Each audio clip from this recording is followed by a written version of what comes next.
when I said in church that I had breast cancer, all these women that I had watched, these older women, were secretly coming up to me going, "Oh, I had surgery too." And whispering in my ears. And I was thinking, gosh, I wish you had told me because you could have been a source of strength for me or support. Welcome to the Shaping Freedom podcast, where we dive into conversations that inspire personal growth, transformation, and clarity in challenging times. I'm your host, Lisane Basquiat. I'm delighted to welcome Sharon Joseph to today's episode. Sharon is a Harlem native. She's a mother and an accomplished leader. She's known for her entrepreneurial ventures, her community work, and her role as the CEO of the Boys and Girls Club of Harlem. Recently, Sharon shared her personal journey with breast cancer in an article for the Amsterdam News. Today, we're going to talk about her experience, the insights, and the wisdom that she gained along the way. And we'll also share information about how mothers and daughters can help to change the narrative of their lives and their families. We also talk about how you balance your different roles when going through a challenging situation. And we had a lot of conversation about this notion of the strong Black woman. We really have to redefine what that means. And that is one of the things that we talked about. So without further ado, here is my conversation with Sharon Joseph.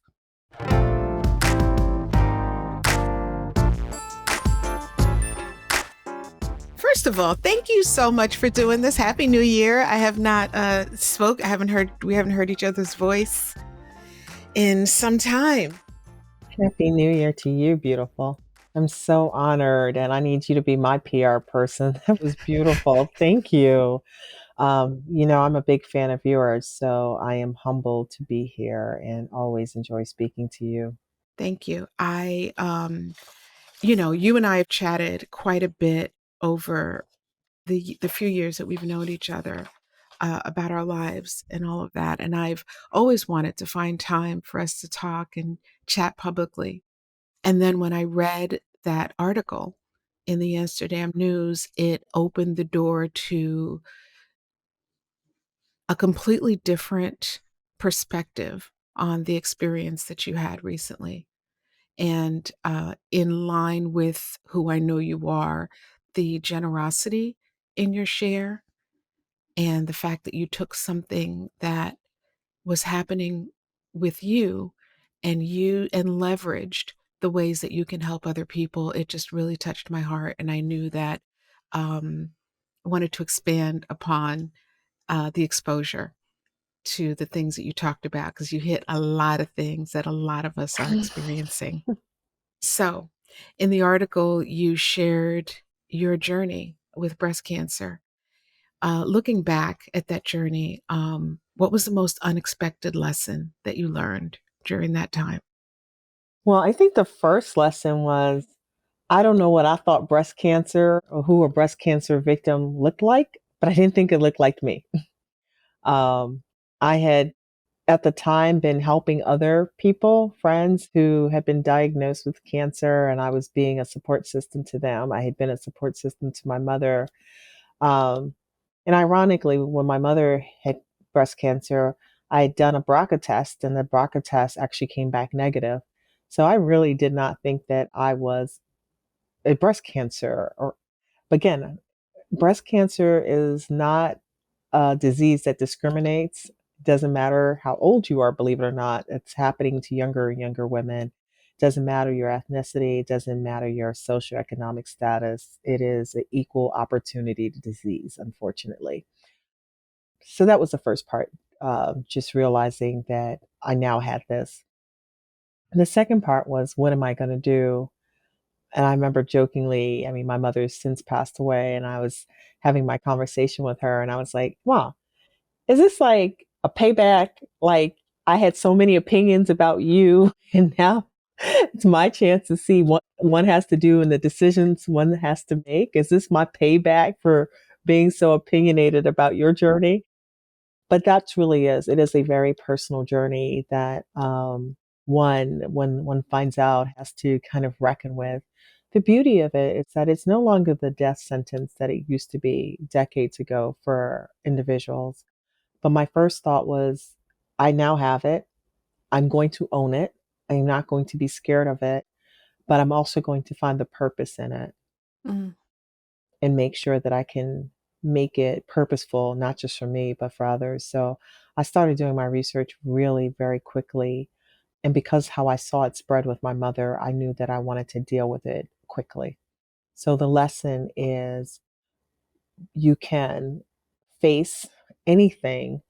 You can be honest about your fear. You don't have to say you're not fearful, but you can deal with it with resilience, power, and community, because I could not have gotten through it without my community.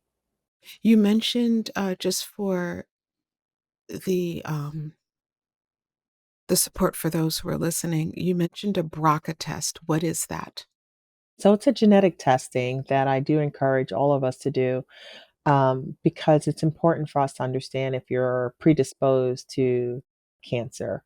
Um, and so, ironically, as I said, when my mother was diagnosed with it, I ran and took it, and it came back negative. So when I was told I had cancer, I thought maybe I didn't take it or maybe something was wrong. So I actually took it a second time and it came back negative again. So there are a couple of different ways that one can obtain cancer, if that's the word to use. But it could be genetics, and which is why you take the BRCA testing. But mine, as many women, are estrogen related. So you want to find out if you have a predisposition, and that's what the BRCA test does. But as in my case, you can't just rely on that as the only reason why you should not prepare or try to be healthy or be preventive as best as you can. Yeah, I think one of the things you and I had had several conversations during the course of your experience, and reading that article, as I mentioned before, I learned some really interesting things from you that we hadn't covered. Um, and also was very, just really inspired by your willingness to be vulnerable and to share so many things in that article that was relatively short. But there were a few things in that article that I think were really important that I'd love for you to expand on a bit. And I'll kind of go through them. One was, what you talked about was your mom having had breast cancer, and the way that it was treated and the way that it was not necessarily spoken about, and how that, um, how you encounter that. And so can you talk a little bit about that? Yeah, that one's still very difficult. First, my background, I'm Caribbean, and I come from also a very religious family. And in those two things, that means that you kind of keep your business, and you don't really talk about it, including with your own kids, and that you just pray about it and you leave it there. And while I do believe that faith is the substance of things hoped for and the evidence of things not seen, I do think you've got to talk about some things. So for me, as I shared in the article, my mother just told me she had to have a procedure. And I said, okay, well, I'm going to drive you to the hospital for this procedure. But she wouldn't tell me what the procedure was. And I'm literally sitting outside a hospital, and my mother is having a lumpectomy. I have no idea. Sitting in my car waiting for her to have a procedure that I don't know what the procedure is. And I'm calling around. I actually wind up calling one of her sisters in the Caribbean because I said maybe she might know. And that's how I finally found out that my mother was upstairs. My mother has breast cancer. And so I go into the hospital, I use her name, and I finally find her, and we never talk about it. Mm, She's like, we will not use the C word. God's got me. And that's it. That is it. That's the whole conversation. There's no follow-up. That's not the way it goes. yeah. And then fast forward a few years later, my mother's starting to have difficulties walking. And even then, I'm going, Mom, why can't you walk? Have you gone to the doctor? And she says, well, my doctor's taken blood work, which I thought was kind of crazy because if you can't walk, I would think there would be other testing that might be needed. But she'd had the same doctor for 30 years and trusted that doctor. And he said, blood work. And 6 months later, she's continuing I actually the other night came across a video that I'd taken of her, and I'm talking to my sister, and I'm going, "Look, mommy can't walk. She's pretending she can walk, but she can't walk." Mm.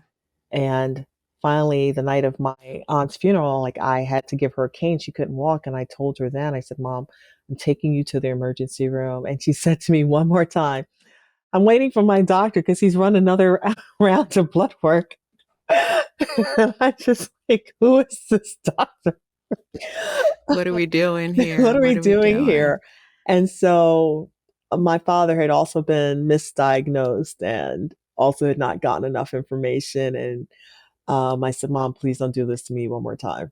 Let me Yeah. take you to the emergency room. And when we took her to the emergency room, they diagnosed her with a brain cancer and a day later had emergency surgery. That was just not talking. And so I think that it's important to talk about it and not be Yeah. afraid of it. And even if you come from a deeply religious background like I do, is to understand that faith without works is dead. That's what James says. So we need to have our faith and believe that God can do all things, but also understand that He's given doctors wisdom to help us with this journey.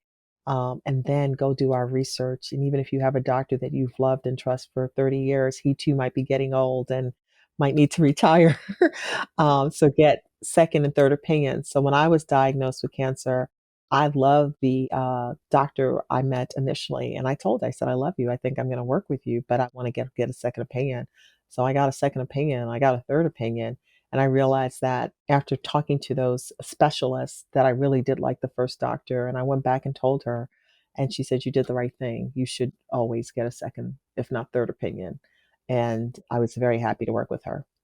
It's faith and, it's have the faith and take some action, right? So the reason we're talking about this is really to help. This is really for mothers like us, you know? What you don't know is, so in 2008, my mother was complaining about not feeling well. There were all these like symptoms that were happening. And she had to go to I guess something happened and she wound up going to the emergency room in Brooklyn with her brother. And I said, well, why are you going to an emergency room? Why don't you just go, see a doctor? And she said, this is a fine institution and the emergency room is fine. Well, she wound up in the emergency room until like 2 o'clock in the morning. And they did, I guess they ran a series of tests, and she didn't give me a lot of information about what happened or what they told her or any of that. Well, fast forward about 30 days, where she had mentioned casually that they had been calling her and that she hadn't returned the phone call. She said that she wasn't feeling well, that her legs, uh, that she wasn't feeling great, and that it was because she was cleaning and she moved something. And I was scheduled on October 31st of 2008 to have a hysterectomy. And my mother, the week before, told me that she wasn't feeling well. And then I started to think about it. I'm like, that doesn't make sense that you were pushing furniture. Like, I couldn't think of a piece of furniture that she could push that would be heavy enough for this thing to happen. So anyway, so she said she had this doctor's appointment that she wanted me to take her to. So I did. And she insisted on a wheelchair, which is very unlike my mother. So I'm like, okay, let me go get the wheelchair, but I don't know what's going on. So I'm thinking that she's just like giving me a hard time, honestly. And so I get the wheelchair, I bring her in, we go upstairs, we walk into the room, uh, the clinic at the hospital. It's the oncology department. And so I'm looking at her and she's pretty much ignoring my Hmm. glance, right? My questions, with my eyes. So we go into the room and the doctor is holding up some imaging. And the doctor says, okay, Matilda, so this is happening. And as you know, and as we've talked about, there's nothing else we can do. It was too far. And he showed, what had been going on with this cancer that she had, which is bladder cancer. And that is how I learned that my mother was dying Wow. in that room. And I'm sitting there, and the doctor's looking at me and he goes, "Did you know?" And I'm like, and I'm looking at my mother like, "No, I didn't know." Yeah. And we left, and she didn't want to talk about it. No. It was a silent ride home. I know that ride. I know that ride. There was a silent ride about that topic. We talked about all kinds of other shit, but that topic Hmm. did not come up. And I'm sitting in the car and I'm like, I have to call my sister. Like, oh my gosh, what's going on? And so I get back, I drop her off at home, and I'm just like driving home. I'm like, oh my, and then fast forward about a week, I think it was about a week and a half. And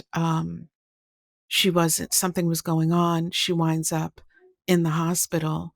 And so I had my hysterectomy on the same day that my mother was in the hospital. And she's at in the hospital in Brooklyn. I'm in the hospital in New Jersey, and we're on the phone. Hmm. And it was like the last real conversation that my mother and I were able to have. And I was, getting ready to go through a divorce. My sister, who was slated to help me after the hysterectomy, she's running Hmm. to Brooklyn and running between these. It was a crazy time. So we have to talk. I Yeah. think that and I don't know if it's shame. I don't know if it's things that are considered private, and I'm air quoting for Hmm. those who are listening to the audio. But we have to talk. We have to talk more. And I think that this is about health, Yeah. but it's also about all the things Yeah. that we are choosing not to talk about. And I Hmm. know that in my life, as a mother and as a grandmother, I'm allowing that to stay with my parents. My father, Hmm. coincidentally, was way more vocal about his experience with Hmm. cancer, very much so. But I think one of the things, there's a few things in your story that I wanted to make sure that we spoke about, but that's the one. It's like we have to talk. We have to stop this suffering in silence and not sharing, because our daughters Hmm. need to hear from us. Yeah. I call myself the emancipation coach because I think we've got to be emancipated from the strong Black woman or the strong woman who keeps it all in and, Yes, as a sign of silently. strength. Yeah. And really what it is it's silent trauma. Hmm. Um, and I think that, yes, we don't, you do need to pick your tribe and who you share with, so you have the right energy around you. But if nothing else, it is a valuable teaching opportunity for you to give your daughters, especially. That's why I kept my daughter as part of my journey, not in some ways to weigh her down, but to make sure you love your parents. So you want to know and you're going to support them, and not knowing doesn't protect them. So let's just get that out there. Um, but so that she knows how to make the right choices for herself as well. So that's why I had to be open about mine. And that was the first time I was open. I too had gone through other health issues and kept it quiet based on my upbringing of being strong and quiet and private and just leave it on the altar. And that's only God needs to know your business. And I too had prescribed to that until this journey because I saw that I needed to talk about it. I needed to show my daughter a different path. And thank you for sharing your story because it also helps me to see that I'm not the only daughter who's gone through that story. But we can't change our parents' upbringing. And again, I don't want to make them wrong. It was the right thing for them. It was the right thing for Yeah. them. So it's not about making them wrong because it is a personal journey, but it is about allowing us to think about how we do things differently and how we can use these moments to be purposeful, and share and be a testimony to someone else. Yeah. And to understand that there are certain things that go from one generation to the next, and we have the ability Stop it. to stop it and to make mindful and conscious decisions about what we're going to bring forward Yeah. and what we're going to leave behind. Like we are the doorway Yes. between those experiences of our ancestors Hmm. and, what we're sharing. And what I'm happy about, even in these small decisions, is that your daughter will have a different experience in her life. My daughter will have a different experience in her life because of the choices that we've made. And I think that's important.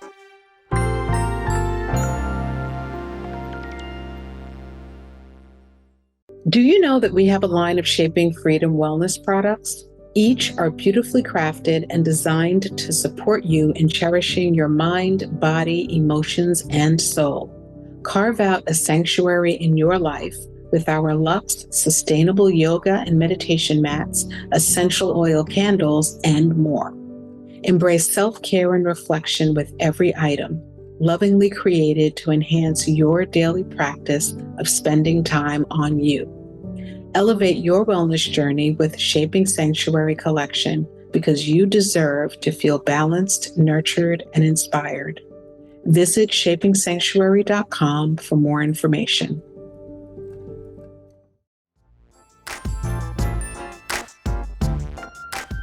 There's in this strong Black woman thing, I think what's missing in that is the strength in and the courage that it takes to receive help. That was probably one of the biggest lessons I learned in that journey too. To be resilient and to show our daughters grit, but to show vulnerability and to receive love, to receive help.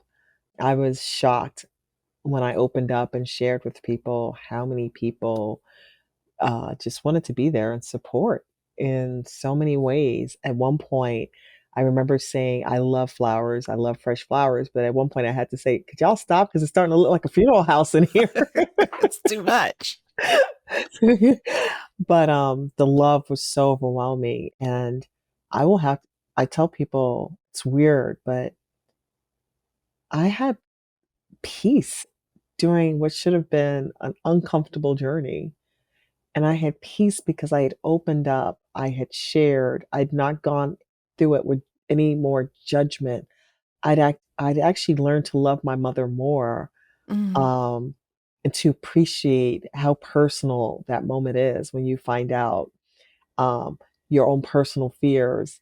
And I mean, I wind up saying, Mom, I am sorry for being opinionated and judgmental.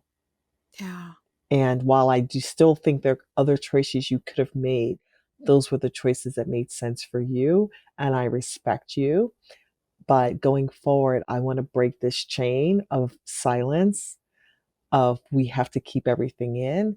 And that is a choice that I want to make for myself and my daughter. But thank you for all the other positive lessons you've taught me. And I love you. And again, I am sorry for my judgmental self as you went through your journey. And we have to understand that, right? Yeah. To respect people's journey, but to also say we can be strong Black women that speak and ask for help and don't live in silent pain.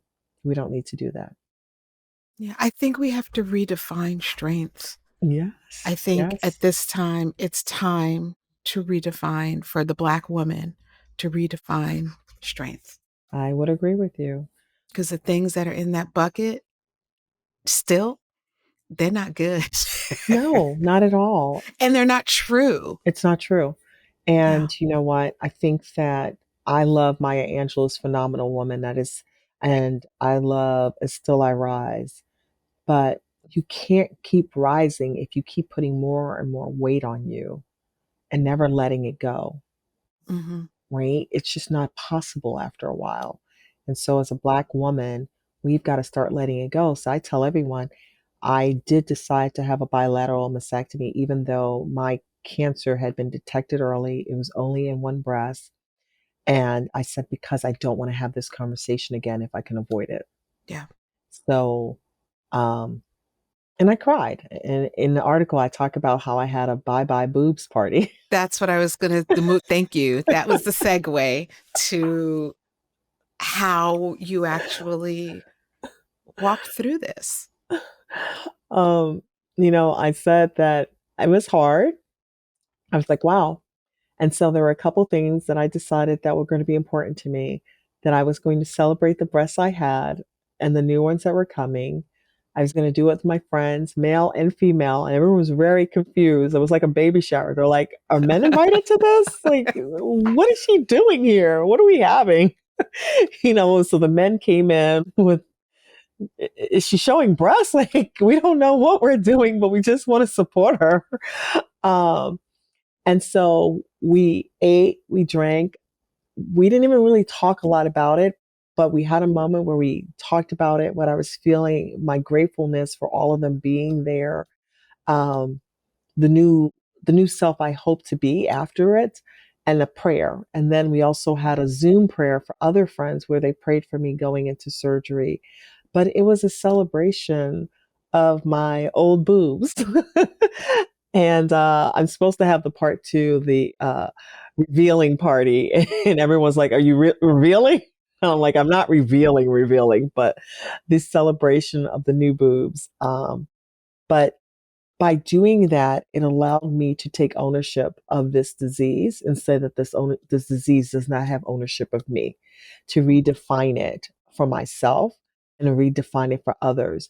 And subsequently, a lot of women, unfortunately, have joined this sorority, and it's a sorority that I feel bad every time I hear someone else has joined it, but they've said, "Wow, I am not as afraid as I was because of your story." And I'm not going to have a party like you did, but can I talk to you about it? And so I've been just coaching other women now who are going through it, white women, black women, young women, old women. And the other thing that I found really shocking was that when I said in church that I had breast cancer, all these women that I had watched, these older women, were secretly coming up to me going, "Oh, I had surgery too," and whispering in my ears. And I was thinking, gosh, I wish you had told me, because you could have been a source of strength for me or support. But I'm glad that we're now starting to break that chain of silence. I remember from my vantage point, I did not attend the Zoom. I didn't come to New York for the party. Uh, I do remember when you and I had a conversation about it, and I was by myself in New Jersey at a restaurant, and you were my date on the phone. Such a good date. I really enjoyed it. You were a great date. And you shared this information with me. And what I marveled at was, yes, it was sad. And this was something that it was a boulder that you had to figure out how to get past and how to dissipate. But we had such a great conversation, and your faith was evident. And Sharon Joseph, on brand for Sharon Joseph, we giggled and laughed during a lot of that conversation about the situation. And I think that the strength in that, I think, is the ability to really have faith and to know that even when something is challenging, and I cannot imagine, what it feels like to hear those words. Um, but your ability to laugh through, even while making these challenging decisions, even while, grappling with this, I think could only have helped, Yeah. And because there's humor in everything, even even aspects of, you know, I tell everyone I cried, so I don't want to act like I didn't cry. I did cry too. Um, but then I still make jokes. As I said, I only had breast cancer in one breast. I decided to remove both. And then unfortunately I got an infection in the other one, and I jokingly said that my left breast was taking revenge for getting cut off for no For reason, being part of this thing. like dragging me into Like, this. why'd you Like, drag me into yeah, this? Now I here you was go. fine, so now deal with this. And so I'm actually still going through surgeries. I've gone from never having surgery to needing all these surgeries to fix it, and they're around the second breast. And so, which also led me to sometimes, um, we have one issue and new issues can pop up and arise because of it, and having to be okay and to be comfortable with that too, right? Um, because then of course I started going, well, should I have done both breasts? Maybe I should have only done one, but you've got to be comfortable with the decisions you've made with the best information. And I knew I had done my research. I talked to doctors at Sloan, at Weill Cornell. My surgeon is one of the best in the industry. I talked to other surgeons at other hospitals who said, your plastic surgeon's one of the best, your surgeon's one of the best. You cannot go wrong with either of them. Um, so I knew that I'd made the right decisions. And sometimes, even with making the right decisions and getting the right input, you'll still have hiccups, Yeah. right? You'll still have some trials.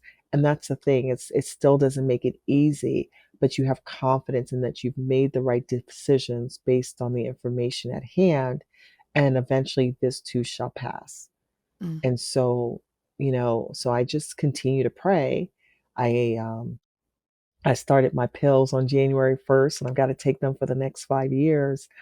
But I feel extremely blessed, and I want people to know that, you know, it's it's how we are intentional about whatever it is that's hitting us, and that it knocks us down, but we don't have to stay down because of it.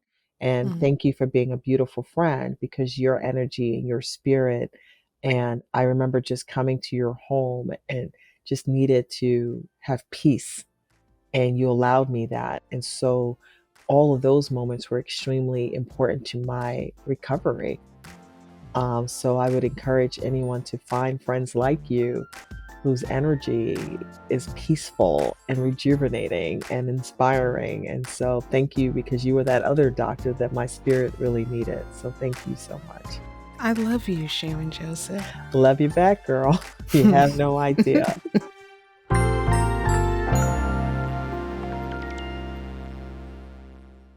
HaraHub Carlsbad is a co-working space and member community designed to empower entrepreneurs. More than just a workspace, HaraHub Carlsbad is a business accelerator and a connected network of successful entrepreneurs. Imagine a collaborative, serene, and spa-inspired environment where you can thrive. Our unique community allows each member to be both a guide and a student, fostering leadership and continuous growth for both you and your business. Experience an uplifting, supportive atmosphere that will elevate your entrepreneurial journey. For more information about HaraHub Carlsbad or to schedule a tour, visit harahub.com/Carlsbad. We also have locations in Temecula, Irvine, Washington, D.C., and HaraHub Carlsbad is one of 3 HaraHub locations in San Diego, the others being in Mission Valley and La Jolla.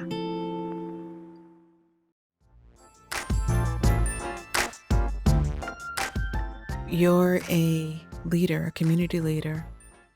You are the CEO of the Boys and Girls Club of Harlem. And and you're also a mother. And so going through and balancing this challenge that you had, this health challenge with your responsibilities within these different roles, I would imagine is overwhelming. How did you navigate those roles during your treatment? And what advice do you have for other women in similar situations, Sharon? Well, the running joke is that we lost funding. I found out we lost funding, and I had breast cancer on the same day. So talk about 2 for 1. Hmm. Um, and I remember going, I don't know which one of these are worse. And and had to figure out how to take care of my health while still making sure that my institution that I love could still function the way it needed to. And I think both experiences were about building a good team around you and trusting that team. So I had to trust my team. Some of them will say that 4 days after surgery, she was still at work, even if it was from home, and I'm still getting my hands slapped for that. But building a good team at work, a good team at home, trusting that team, and then realizing some balls are going to drop, and it's okay that they drop. I think that's the other part of being a strong Black woman. You don't want anything to drop, and sometimes they just have to drop, Yeah. and it will be okay. Because sometimes the thing that drops is us. Right. And so I think that's been a harder lesson for me, to say it's okay to let some things drop, because if not, you're going to be the one that drops. And I'm still learning that lesson in complete honesty and transparency around it. Um, and so I am grateful for the team I have here. They also motivate me. So I will say the other thing is that having something that work that you love and that you're passionate about also helps you get through some difficult times, because I don't know if I didn't have a daughter who I loved and it was such a support system and was like a drill sergeant with me. I was The worst thing in the world as a mother is to hear the things that you used to tell your child come Girl. back at you. One funny story, I had medication I was supposed to take, every 4 hours, including at 2 o'clock and 4 o'clock in the morning. And I had to write it down so we could stay on point. And she loves me so much. She was getting up at 2 or 4 o'clock. And one point she came and she goes, I tried to trust you to get up on your own to take your medication. And I see I can't trust you. So I'm going to have to stay on top of you. And I was like, oh my God, I remember those The words. tables have turned. And I she's stepping into that so easily. was like, leave me alone, close my door. But on my teenage self, whatever. I don't like her. Tell me what to Tell me what to do. I do. can't wait till I grow up and I can get Oh, out of this wow. house. That's a whole other conversation about the daughters who turn into the mothers before Yeah. you're ready for them to be the mothers. That's a whole But other that's my thing. point. It's building out a good team of support and Yeah. allowing that team to support you, and letting go the things you need to let go, and trusting that there are people around you who can get it done for you. Yeah. Allowing people to love you, allowing people to love you, being willing to receive that, which a lot of, is a challenge for a lot of us strong Black women. I'm recovering. I'm recovering too. I actually consider myself recovered, I'm recovering. maybe 94%. I still have to go to meetings weekly. Seriously. Last question. Well, I want to make a statement, and that is I want to thank you so much for just being the person that you are, Sharon Joseph, for your willingness to be open and vulnerable and to share your journey, and for being willing to change and transform some of our behaviors as women and as Black women specifically, into something that is way more valuable for us today. The world's different. We don't have to continue to hold things to ourselves and to reject support. And the question is, how can we support you? Wow, that's always the hardest question, because that goes back to that weekly meeting of being comfortable with saying I need support. Yeah. I First of all, I would say that one way to support me is by all of us continuing to work together to let go that old image of the strong Black woman, to take care of our health, to be advocates of our health. The joke is that when I needed a mammogram, they told me that I could not get one until November, December. I went and said, I know I need it. I'm on a cycle.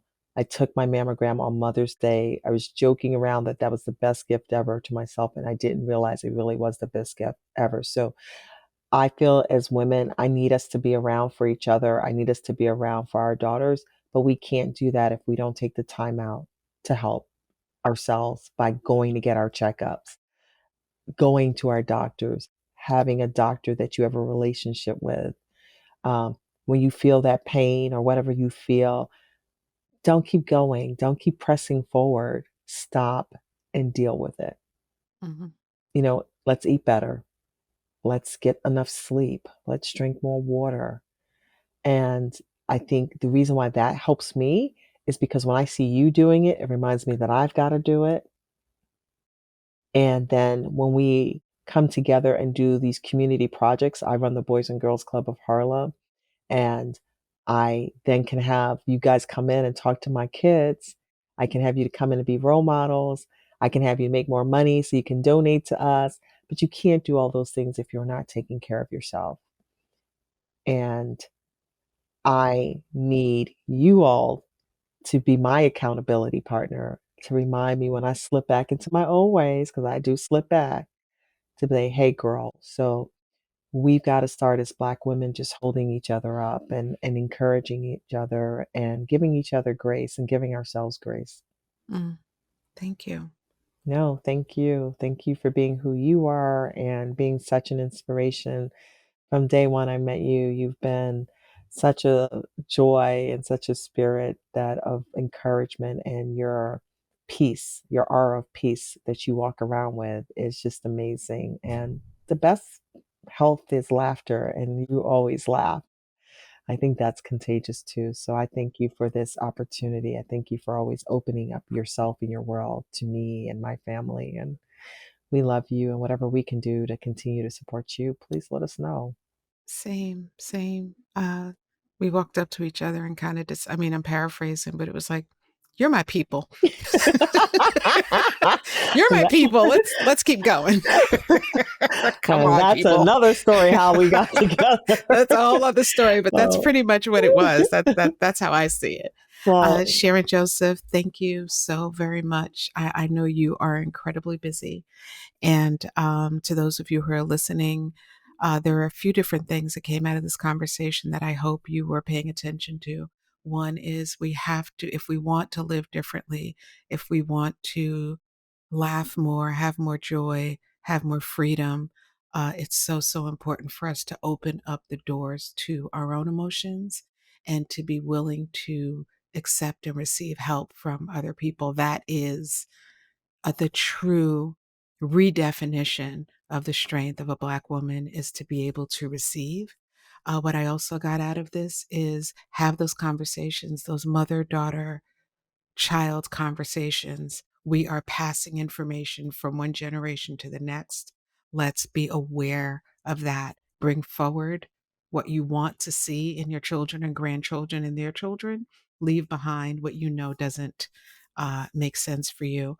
What I also get out of this is Sharon, as the CEO of the Boys and Girls Club of Harlem, it is an amazing organization. If there's anything that you can do to support that organization, do it. Look the organization up, open up your wallets, open up your time. Just, follow along and see what you can do to help and support these young people. no, I appreciate you. Thank you. And our website is um, www.harlembgc.org, and we are doing amazing work in Harlem. We serve over 2,200 kids at 5 different public schools in Harlem. And, I think we got to make sure that we carry the next generation to the next level. Great futures start with us supporting our kids and going back to it takes a village. It really takes a village. And it's not good enough for your individual child to be okay. We can't leave any kids behind. That's right. And I think the last thing that I got out of this conversation that I'm wanting to share is laugh. Y'all, life is crazy. Life is crazy. And what I also believe deeply is that there is laughter in everything. I think that that's one of the gifts of life, is that there is something. It doesn't mean that you walk around and you're not paying attention to what's happening.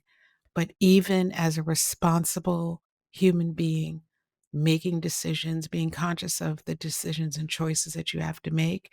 There's levity in everything. And laughter is medicine. It's medicine. And I think one of the things that helped you, Sharon, was making sure that you had people around you who would support the way you wanted to experience this unwelcome guest. And it was through laughter.